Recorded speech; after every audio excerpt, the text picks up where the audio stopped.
a lot of experience that you need to acquire, because Mm. you need to have a whole lot of discipline. And so far, I think this has not been easy, but it's also quite interesting throughout this period of plantation setup and then the management. So it has been good.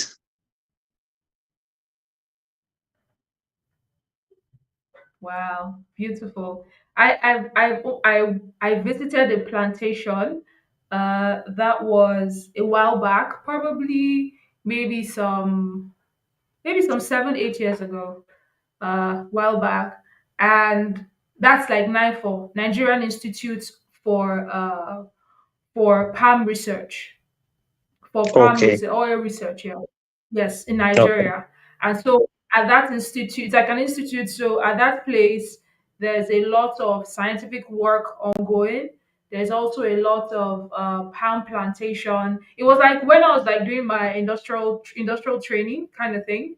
And so I used to see how, at that time, people still locally map plantations. And it was such Okay. hectic thing. It was really Yes. hectic. And even when they're taking us out to the field for practical, trying to explain like the hybrid and the regular one, and you just see a palm tree so tall, and they'll tell you, oh, this palm has been here for like 10 years, 12 years. I'm like, wow. And it's a beautiful thing to just see that with palm, there's everything within the tree itself. It's very, very useful. It's a lot Yes. of work, Yes. You're but it's a right. lot, it's just a lot of Yes. work. Whether Yes. it's when you see people trying to climb, I don't know if there are a bit of technology now to make it easier, but seeing people trying to climb, trying to like prune it, it's just, it's are there Cla- ways to make it cla- more easier now rather than climbing with those thick, there's something, I don't know how they call it, but there's something they tie to the tree and they start moving like they're jumping upwards. I was like, That this practice is in Nigeria only. oh wow. Other parts, yes, other parts of the world, I don't think we. Oh wow.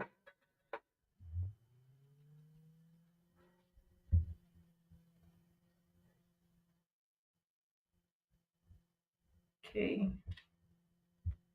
I guess there's a bit of network glitch, but just bear with us. Uh, there's a bit of network glitch from his own end. It's interesting to see that some practices have changed. At that time, that's like the last time I had, sort of visited a palm The plantation. line went off a bit. Yeah. Okay. So Welcome back.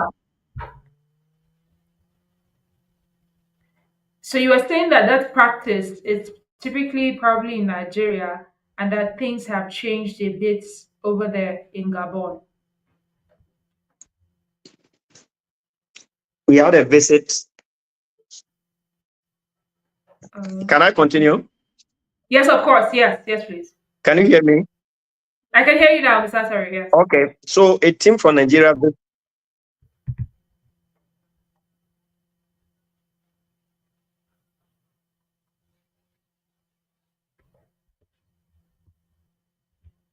Oh wow. I think the internet service will disturb us a bit. Yeah, but you keep going in and out. But now I can hear you now. Okay. So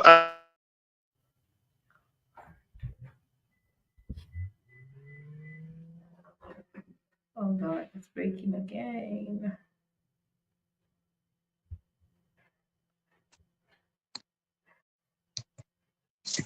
hello, Okay, you're back now. hello. Yes, I can Yes, hear I'm you, Mr. back. So it's Yeah. yes. So it's only based in Nigeria. We I had that.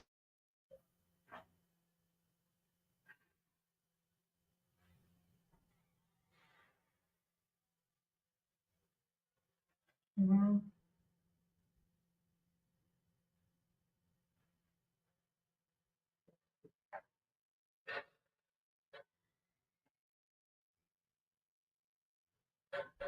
So, guys, there's a bit of network glitch from his end. So, please just sort of bear with us. But it's interesting to just hear that, some of the practices have changed uh, compared to what I am familiar with in Nigeria. Maybe there's a different practice in Gabon, which probably we're going to hear about today.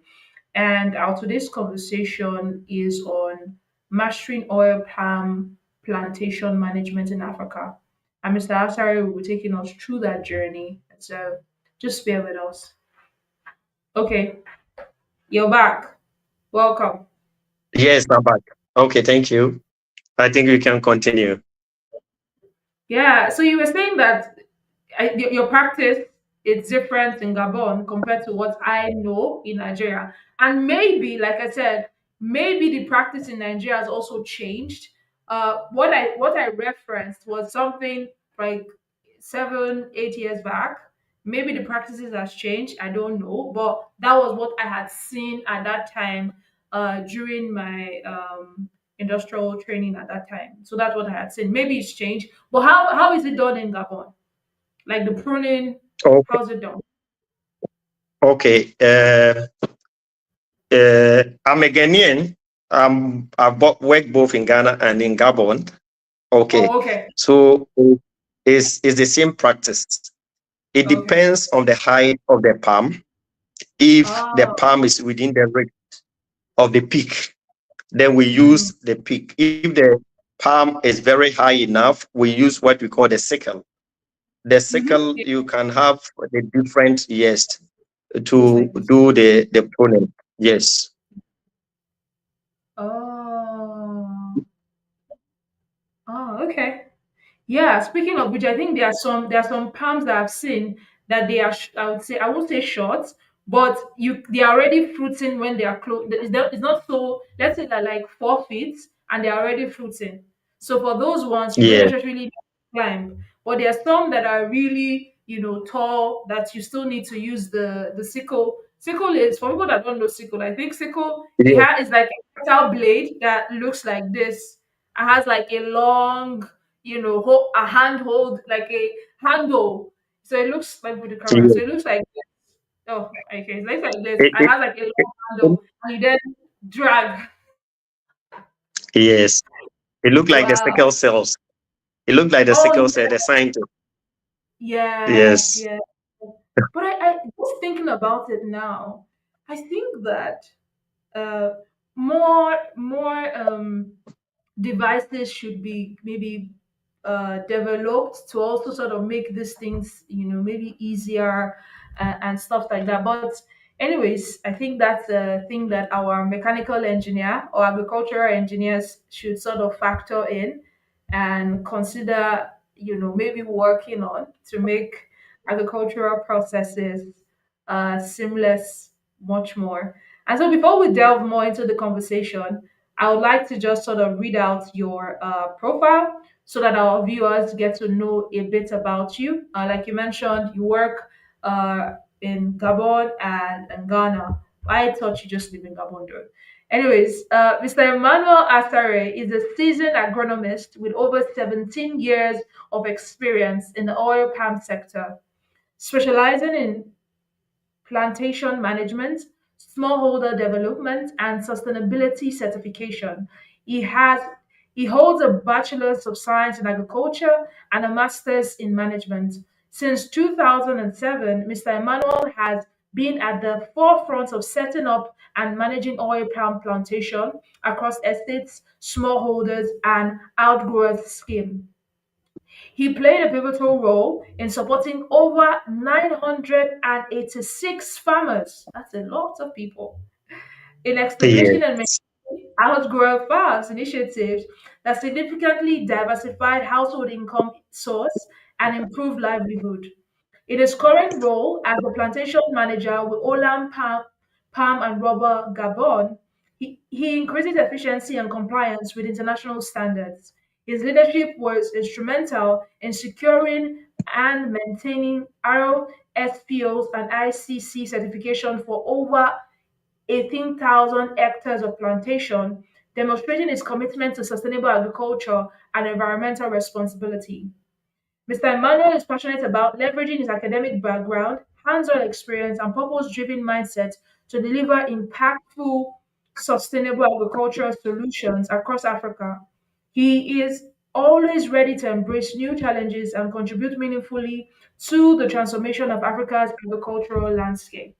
Mr. Emmanuel, welcome, welcome, welcome, welcome. Thank you for Thank you, joining. peace. Thank you for joining the podcast today, all the way from Gabon. Wow. I Yeah. am excited. Yeah, I'm excited to have you. Just, having the opportunity to learn from someone that has close to 2 decades of experience. That's amazing. My very first question to you is, what inspired you to pursue a career in agriculture and, specifically in oil palm plantation management? What inspired that for you, sir? Thank you very much. And I would like to also greet the audience. Yes, And I believed we are all going to learn because that definitely. is what we used to do.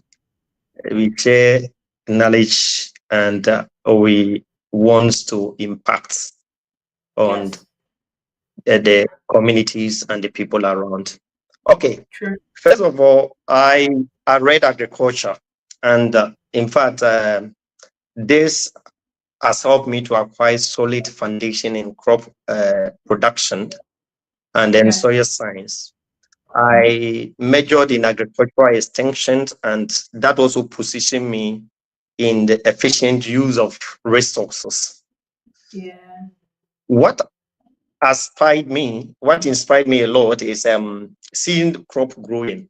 When I see crop growing, I become happy. It provides me a sense of accomplishment. Mm. Oil palm, particularly, is one of the few crops or one of the few areas, oil palm industry is one of few in the areas that is rewarding both financially and health wise. I always say Mm. that you work and get paid. You work and get paid. Always you are exercising. And the Yes. oil palm plantation management offers opportunity for career development. In fact, this has been my inspiration. Thank you. Oh, beautiful, beautiful. I like the part where you talk about, exercising and also getting paid. Like I mentioned earlier, I Yeah. remember during that period of my internship at the Nigerian Institute of Oil Palm Research, it was it was a taxing thing because where we stayed to the plantation, it's still within the institute, but it's like really far. And even within the plantation, because of the way palms are structured, there has to be a certain meter from one palm to another, and there are just a lot of them, so you have to like move around. In fact, I feel like working in plantation, you already do your 10,000 steps every day. If you work within plantation, there's You, no you've, done, way. you've There's done more no than that. there's Uh, no way. Wow, that's yes, amazing. So yes, can you walk us through yes. like a step-by-step process involved in setting up like a successful oil palm plantation from scratch? Can you just sort of walk us through that process? Okay. Okay, let's try to do something here. Uh, for me, the first part you must have the interest. Once you have Mm, the interest, then I say that before planting stage or pre-planting phase, yeah. key resource you need is land selection. Oh yeah. When you pick most of our countries, there has been the classification of areas that you can plant palm. In Ghana, we Yeah. have it. We have areas that you can plant palm. So you look for suitable land with good climate, soil, and then you look at the topography. Certain height Mm, you cannot plant. Then you need to do some environmental impact assessment. This okay. normally is not done by smallholders and outgrowers, they just plant, but big companies need to do. Yeah. You must do some feasibility studies to see how viable the project will be. Mm-hmm. Then, once you finish this stage, you go to your planting phase. The first thing you think about here is seed selection. Okay. You wants to get a high quality seeds, and you need to source it from a reputable supplier. You don't just take it. Some Okay. companies may resort to advisory services by some agronomists who may recommend, and I think that is good. You must also do nursery setup and management. Mm-hmm. I think the standards are there. I will just briefly, I cannot go details because it's detailed. Uh, Okay. then you do land preparation and then Yep. planting. You follow the Yes. standard, you prepare your land well, and then you plant. Then followed by management of your plantation. First activity is upkeep.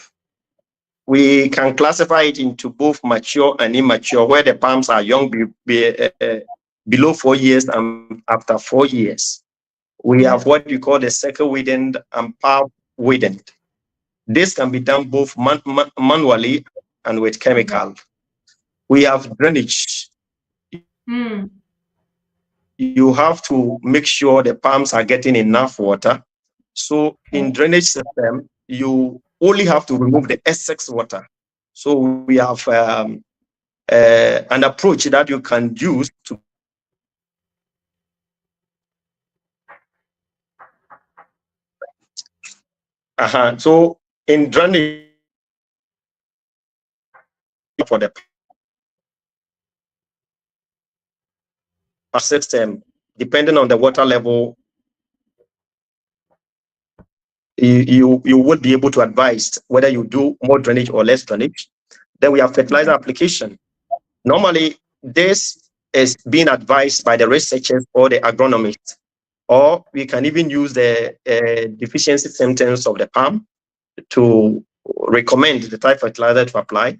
We have pest Yeah. and disease management. You Yes. monitor and you control pests and diseases.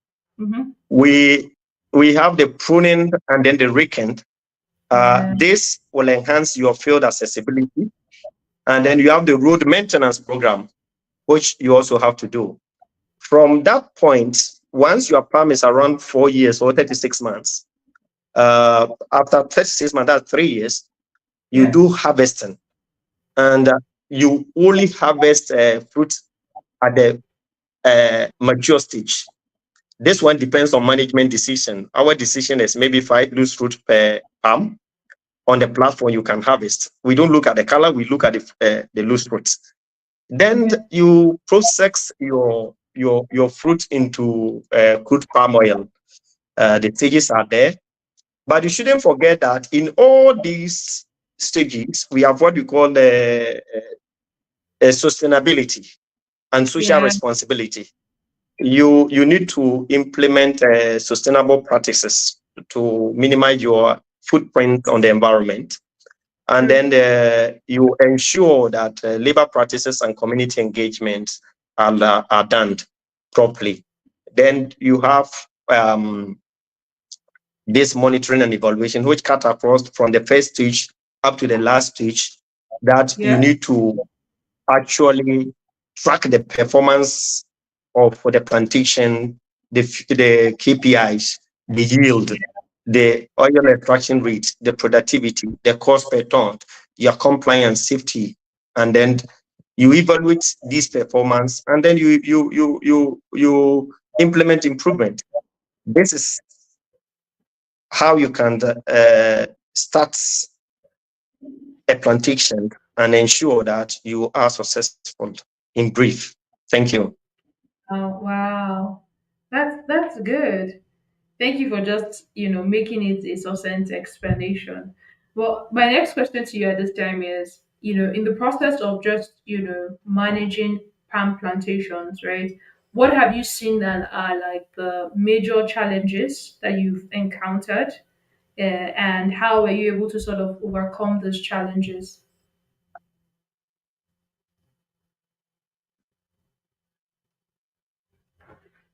Mr. Emmanuel, can you hear me? Mr. Emmanuel, are you there? Yes, yes, I heard you right. I heard you. Yes, okay. I will tackle it from different perspective. Eh? Okay. When I was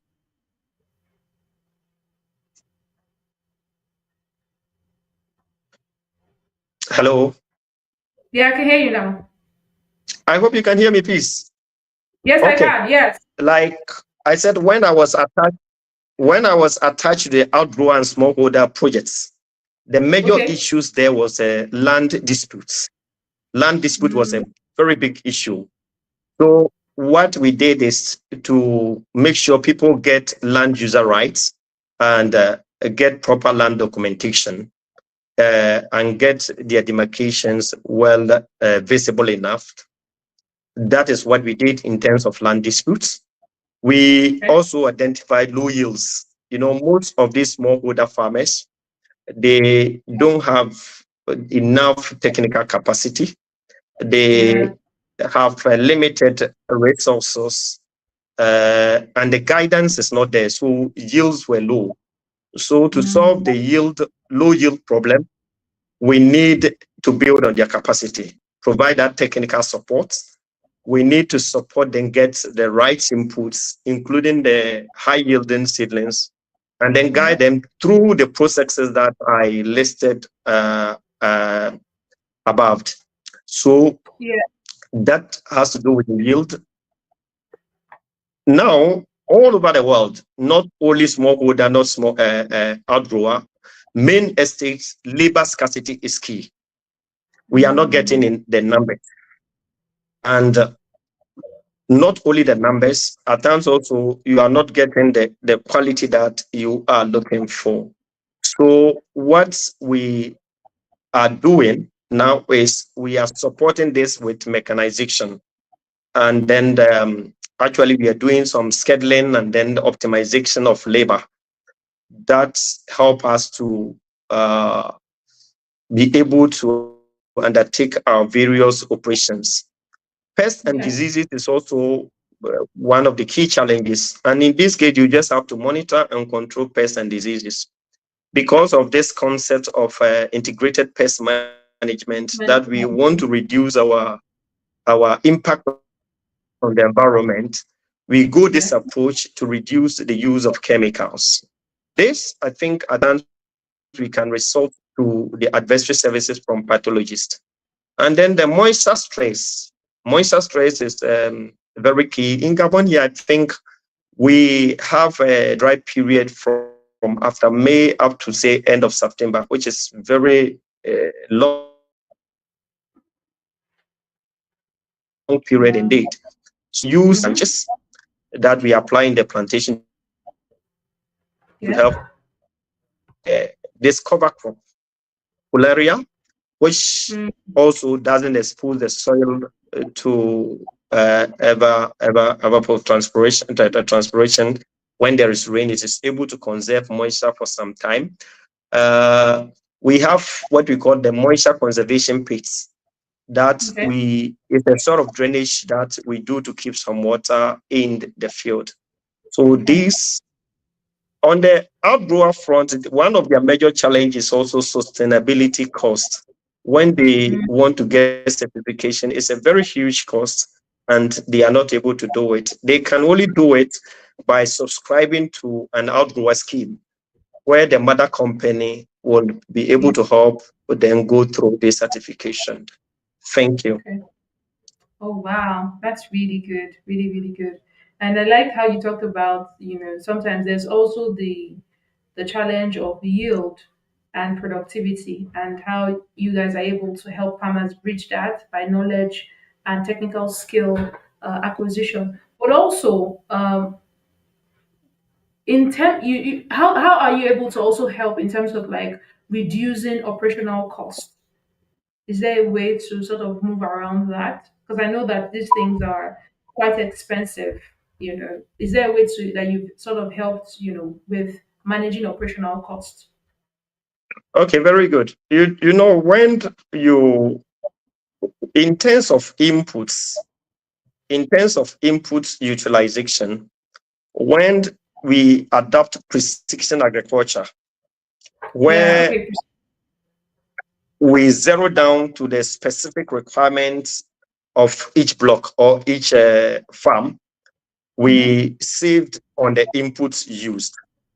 Oh When wow. we come in with the mechanization help improve productivity. You use less labor, you use more Yes. machinery, and you'll Yes. be able to uh, uh, improve productivity, and you reduce cost. Yeah. I think in terms of, we have so many approaches that we are using to reduce costs. Your data analysis, innovative way of capturing your data to inform you Yeah. where you are going so that you can make a data-driven decision. These are True. the things that we do to bring the cost down. The IPN approach, when I go in with integrated pest management, I don't just go into the plantation applying chemicals, which is quite expensive. I'll first Yeah. check the level. If it's beyond the threshold level, that is when I'll go with chemicals. And this Okay. helps to cut down costs. So these are the things. And, the knowledge, that's why I said the technical support is key. Once you have Yes. the knowledge and you're able to collaborate with others, best in class, you'll be able to compare what they are doing right. And True. you also adopt the same thing to reduce your cost. Fantastic, fantastic. When I read your bio, I meant, there was a part that talked about that you have managed a workforce of over 400 people. That's like close to like half a thousand people, right? And Yeah. what role does team leadership play in the success of large scale production, plantation management, and how do you manage that workforce? Because that's a lot of people. You know, you have to manage this a lot. Okay, good. Uh, you know, as I said initially, plantations, you have a lot of discipline. So when you pick each plantation, we have the support functions. We have the Mm, HR, we okay, have the training, we have the true. workshop, which is overseeing our fleet management. We Mm-hmm. have the sustainability department, safety, environment, and social department. These all Okay, forms teams, and we have their team leaders. And when you okay, come to the plantation, we have the various operations. Upkeep, we form team, fertilizer application, drainage construction, harvesting, pruning, we form teams. We put the workers 15 to 20 per each team. So what we wow, do is to build on the capacity of these team leaders. And when we build on their capacity, we further trained these workers. Anytime they undertaken any new activity, we have a field demonstrations and we take them through the requirements. So what we do generally is to get all the team members aligned by setting shared goals. And then we have our performance review sections, which yeah, is done regularly. We recognize people, we do some call outs where people are doing exceptionally well. We keep on empowering our teams. This is what is making it so easy to manage more than 450, even 1,000 people. Because once you put your teams in place and the team leaders have the capacity that it takes, and the workers are taken through regularly on what they are supposed to do, and we monitor their performances and communicate to them, then we are there to go. fantastic, fantastic. So, from your own experience, what's like the difference between managing an estate plantation and also sort of um, supporting smallholders or outgrower scheme? What's like the difference? Okay, let's take it from this perspective. In terms of scale, estate plantations are large scale plantations. Okay. Smallholder are relatively small. They are small operations. Uh, when you look at the management, estates is centrally managed, and smallholders are normally autonomy. The outgrower is like a contract farming. We sign contracts with the farmers. And these farmers benefit from the technical supports, the inputs, the advisory services, farm audits. They benefit from this. In terms Yes. of market, the estates have direct market. They have wider market. Yes. Smallholders, they have challenges accessing market.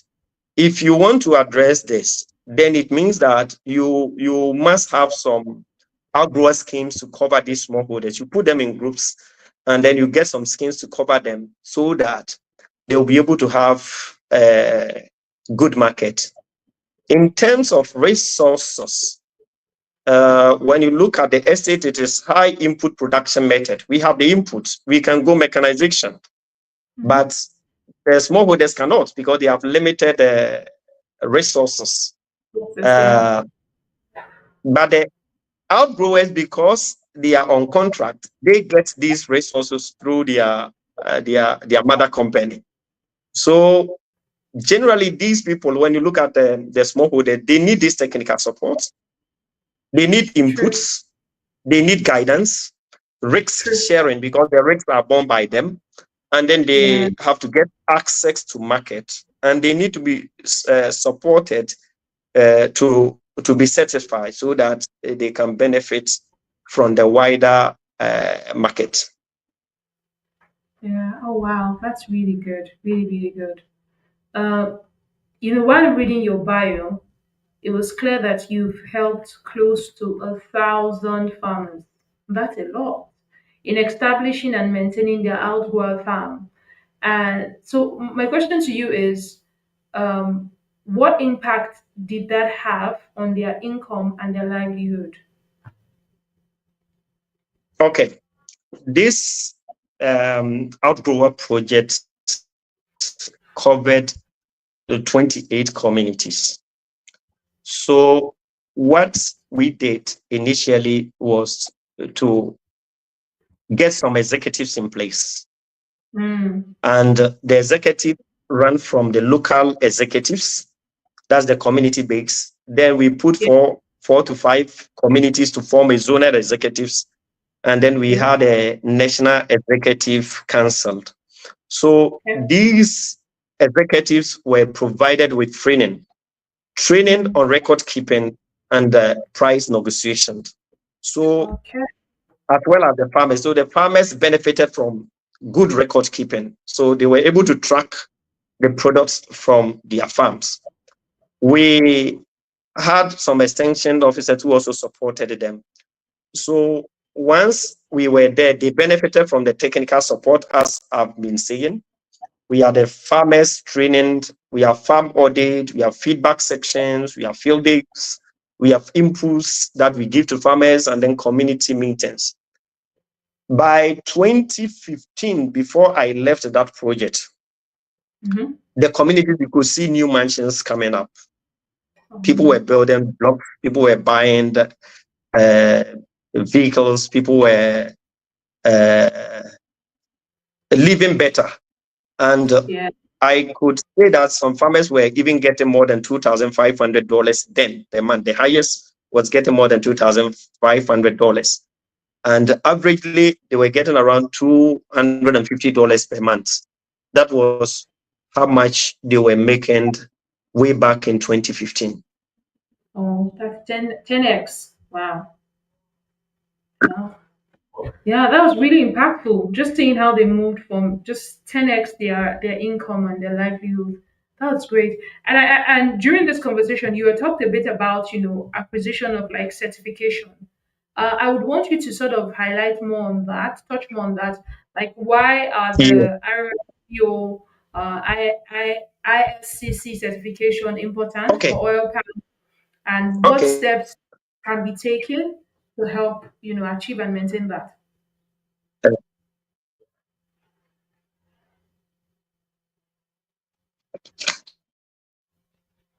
Hello, Mr. Manuel, are you there?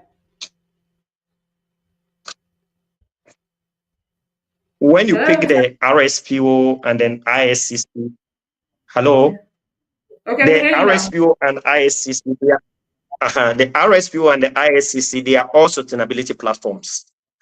Oh, Consumers are demanding this. okay. They want to get products that are produced sustainably. The products that uh, don't have huge impacts on the environment. They want Okay. us to conserve the natural habitats. They want us Okay. to keep the biodiversity. Mm, They want continuous supply. So they want the companies to be resilient, robust economically. yeah. So they want us to follow certain principles and certain procedures, certain regulations. So basically, these sustainability platform provide access to markets. There are certain markets, if you don't have this certification, you cannot trade your products. And some Oh, of these markets also offers premium. And basically, when you have the certification, then you can access this. It will also improve your profitability. So what we normally do in terms of certification, first you must do your initial assessment to conduct a gap analysis, to identify areas for improvement. When you do true. this analysis, you put it into an action plan to address the gap and then implement necessary changes. Because you are working with people and it is about people, it is about community, it's about planet, you must train your people, you must train your staff on the RSPO and ISCC Yes. standards and sustainability standards. And you must get the procedures in place to monitor the compliance. So we have what you call the documentation, which you need to implement this documentation and system to ensure compliance. So this is what you can do to make sure you stay updated and then you keep your certification. Well, thank you for sharing. So that means the certification helps with uh, providing credibility for the product and also giving producers access to certain markets and also like product profitability as well. And it's just like a sustainability certification and things like that. So my next question at this time is, how can African agribusiness align profitability with environmental and social sustainability in the plantation management? Yeah, okay, good. I think the being responsible environmentally and socially is non-negotiable. Mm, Uh, because as I already mentioned, this affords you the opportunity to have a wider market and even get premium.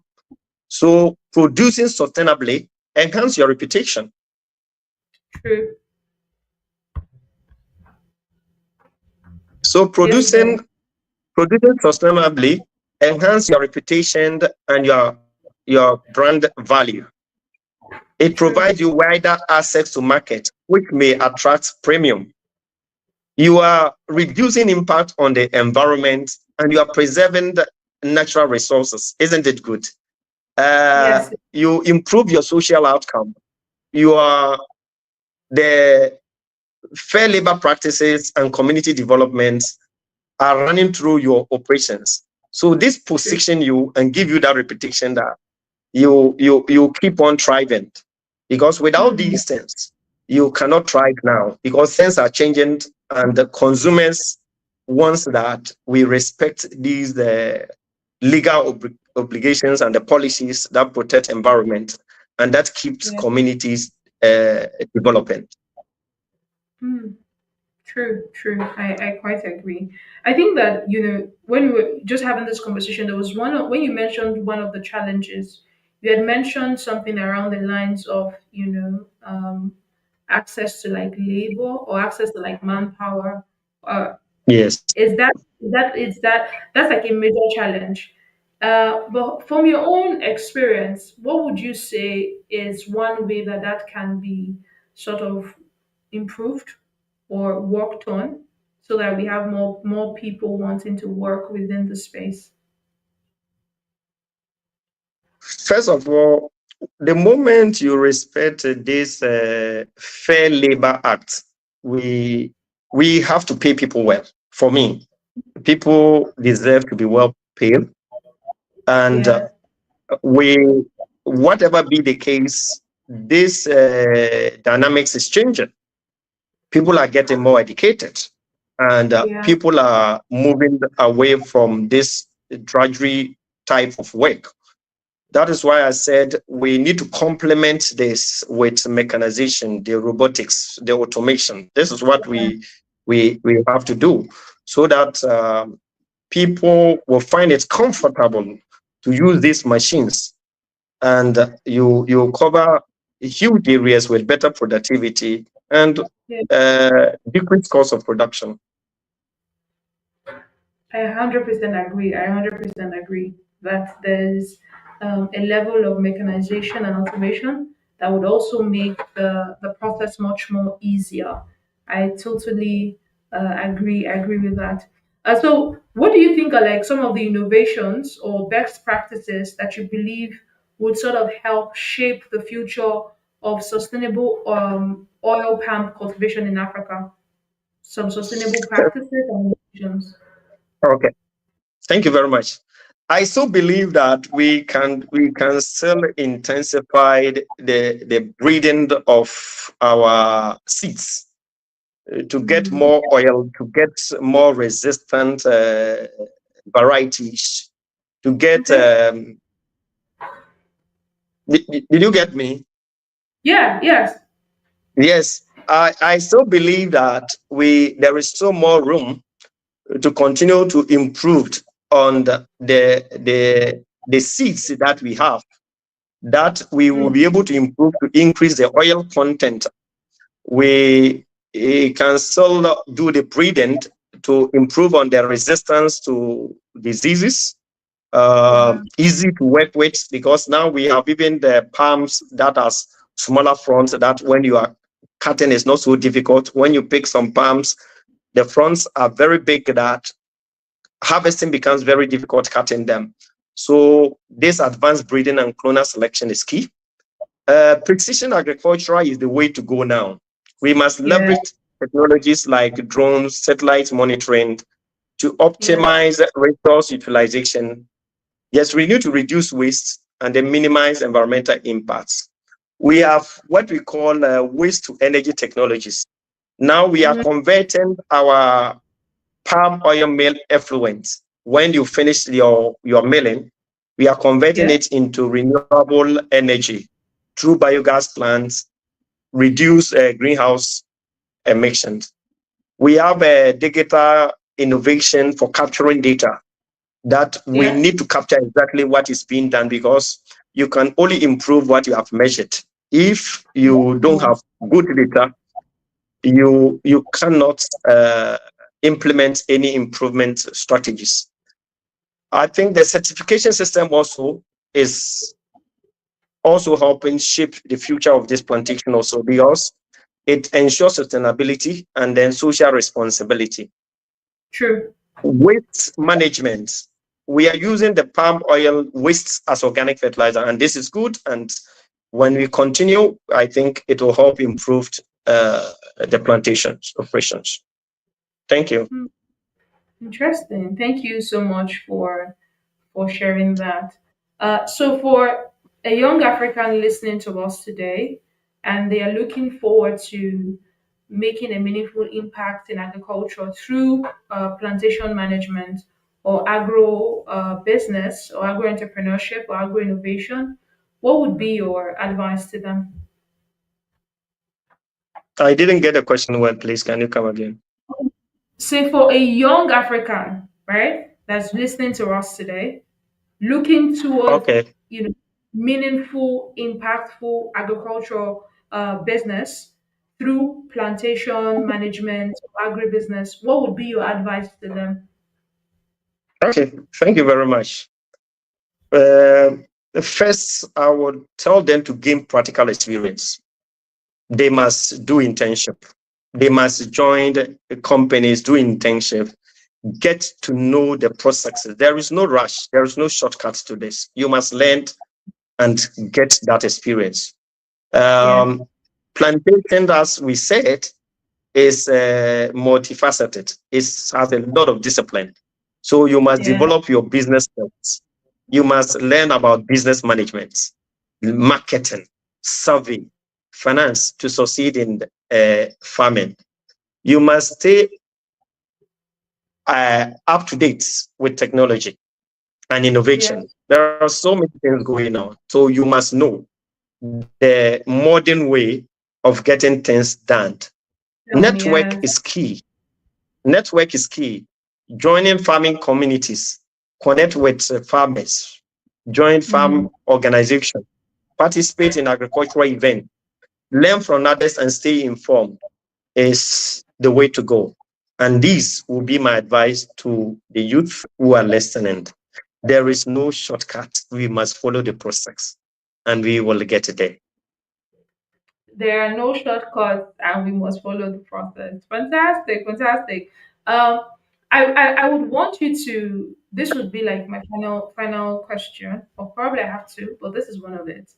Um, for you to have been in this sector for over 17 years, what would you say are some of like the personal values that has sort of shaped your approach in agricultural leadership and even business management and sustainability? What would you say have been like your own personal value that has guided you all through these years? Okay. Thank you very much. I stay always updated with innovation and technology because I Mm, always learned about new things and how to apply to what I'm doing. If there is anything that is constant, then it's change because things are changing and you must also change along with it, else you cannot survive. And then there remained that the adaptability is key thing. You must be adaptable. Different environments, different things calls for different approach. It is always said that if you want different results and you keep on doing the same thing, then it is madness. So yeah, we have to change our approach and adapt to the condition that we find ourselves. Holistic approach, we must look at the connectedness, interconnectiveness of the various sections. Like when you look at social, the environment, and economic, they are connecting yeah, to one another. And this approach is helping me a lot to work with other departments, to work with other agencies. Because the true. moment you have you default in this environmental obligations is comes with a lot of sanctions. Collaboration and partnership. Collaboration and partnership. You cannot do this alone. Nobody is an island. You need others to get things done. And then my love for data, because I always make decisions based on data available, and it makes practices efficient, effective, and sustainable. Thank you. Wow, that's really, really good. Really, really good. So, final question. For anybody listening to this on this call right now and they have the interest or the desire to sort of learn or intern, does Olam have that sort of opportunity for people to sort of intern with you guys, whether in Ghana or in Gabon? Is that opportunity available for people to maybe students or someone that just wants to learn the business? Yes, yes. When they go through the right protocols, there is, because Okay. in Ghana we accept people to do internship with us, depending on the Okay. person's discipline, whether the Okay. main plantation, HR, workshop, depending on what the persons wants to do. When they come with a proper recommendation from their various institutions, then Yes. we afforded them that privilege to learn. Oh wow, that's really really good. Thank you, thank you, thank you. Because just like you mentioned, you said the very beginning point for anybody wanting to go into this sector within agriculture, this space, they have to like have hands-on knowledge, and it's good to know that your company is sort of open to accepting people for internship as long as they come in through the appropriate channels and the appropriate route. There's that opportunity for them.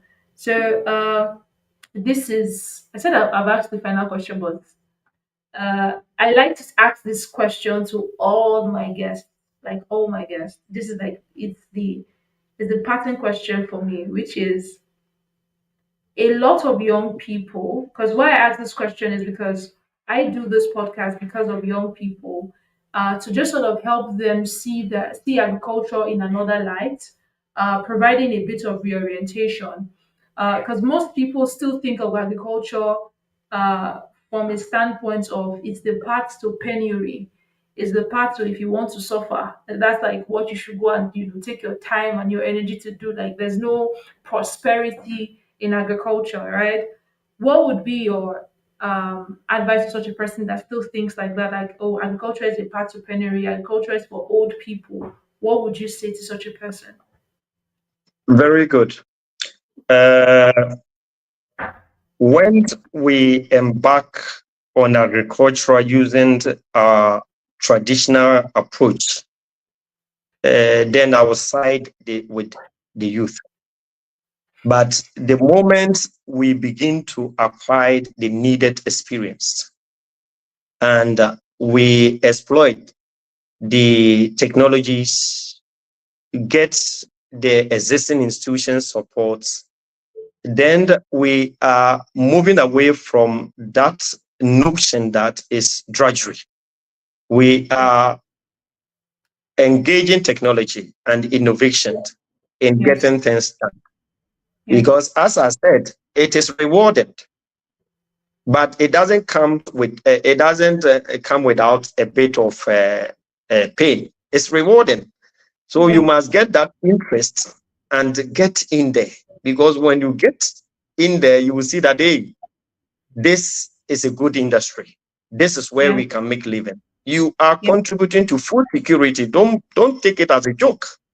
Feeding one Mm, person a day is quite rewarding. It brings a kind of accomplishment. yes, So my advice to all the youth is that don't shy away from agriculture. This is the way to go. We yeah, will eat every day. And once you yes, go in there, you will see that you are part of the people who are feeding the world. And you should be yes, proud of that. yes. Yes, thank you, thank you. Thank you for giving us that perspective, that having that notion that being in agriculture is being part of ensuring that we are food sovereign, whether as a continent or on a global landscape. Thank you so much, Mr. Emmanuel Asare, today for your time. It's just been quite an insightful and enlightening session having you on the podcast. And thank you, thank you, thank you, thank you so, so much. I'm tremendously appreciative of your time and coming on to share with us today. You're most welcome. Fantastic. Okay.